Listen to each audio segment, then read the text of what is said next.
അമ്മേ, ഞാൻ വീണ്ടും ജിമ്മ് റീസ്റ്റാർട്ട് ചെയ്തു. അയ്യോ വയ്യ. മാസങ്ങൾക്ക് ശേഷമാണ് ഞാൻ വീണ്ടും ജിമ്മിലെത്തുന്നത്. അപ്പോൾ ഞാൻ ഇന്ന് കുറച്ച് വ്യായാമങ്ങളെ ചെയ്തിട്ടുള്ളൂ. ആ കുറച്ച് വ്യായാമം കൊണ്ട് തന്നെ എനിക്കാകെ വയ്യാണ്ടായിരുന്നു. എനിക്ക് തറയിൽ കാല് കുത്താത്ത പോലെയും ഒരു വയ്യാഴികയും ക്ഷീണമൊക്കെ തോന്നി. മനസ്സിന് സമാധാനവും ഒരു സന്തോഷമൊക്കെ കിട്ടാൻ വേണ്ടി ജിമ്മിൽ പോകുന്നത് നല്ലതാണ് കേട്ടോ. ഡ്രസ്സിങ്ങിൽ ഭയങ്കര ഒബ്സഷനുള്ള ഒരാളാണ് ഞാൻ. അപ്പോൾ ജിമ്മിൽ പോയി കഴിഞ്ഞ് ഫിറ്റൊക്കെ ആയിക്കഴിഞ്ഞാൽ നമുക്ക് ഏത് ഡ്രസ്സും നമുക്കിടാം. നല്ല ഫിറ്റായിട്ടുള്ള ബോഡിയിൽ ഏത് ഡ്രസ്സും നന്നായിട്ട് ചേരും. ഞാൻ ഭയങ്കര ഡ്രസ്സിൻ്റെ ആളാണ് കേട്ടോ.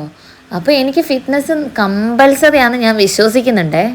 അതുപോലെ തന്നെ സ്കിൻ കെയർ ചെയ്യുന്നതിനൊപ്പം ശരീരത്തിന് നല്ല രീതിയിലുള്ള വ്യായാമങ്ങൾ നൽകി കഴിഞ്ഞാൽ നമ്മുടെ ശരീരം നന്നാവും. അത് വേറൊരു കാര്യം. ഈ ജിമ്മിൽ തന്നെയാണ് കേട്ടോ എൻ്റെ ചേട്ടനും എൻ്റെ കസിനും എൻ്റെ അയൽക്കാരും എല്ലാവരും ഉള്ളത്.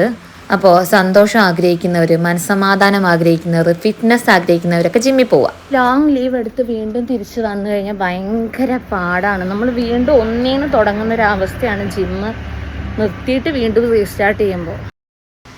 അപ്പോൾ എൻ്റെ ഡ്രസ്സ് എങ്ങനെ ഉണ്ട്? ഞാൻ എവിടെയെങ്കിലും പോകാൻ പ്ലാൻ ഇട്ട് കഴിഞ്ഞാൽ പിന്നെ അതിനുവേണ്ടി കുറേ ഡ്രസ്സ് അങ്ങനെ വാങ്ങിക്കൂട്ടും. ഒരു പ്രത്യേക പ്രാന്താണിത്.